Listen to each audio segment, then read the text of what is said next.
Hello everyone, if you're trying to play Palworld and you keep getting this error, couldn't start with their create process return to, then you have come to the right place because in this video I'm going to show you how to fix this error on Palworld easily. So this error is very easy to fix. The only thing that you need to do is you're going to open up your start menu and you're going to write here Windows Security. Now what you're going to do is you're going to go into virus and threat protection. You're going to click onto manage settings here. You're going to scroll down, go into exclusions, click yes on here, click on to add an exclusion.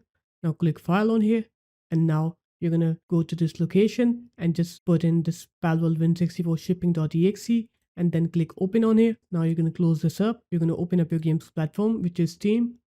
You're gonna right click on Palworld, click properties, install files, click verify and tag it to your game files here. After you do that, now you're gonna click browse on here to open up Palworld's games folder, or you're gonna go to its location again. And here you're gonna right click on palworld.exe, click properties, compatibility, click on to disable full screen optimizations and click run this program as an administrator. After that, click apply. Okay, and now you're done. Now you can go ahead and play Palworld. So there it is guys, that's how easy it was. If you guys found this video helpful, make sure to leave a like, comment and subscribe to the channel, and I'll see you in my next video. Peace.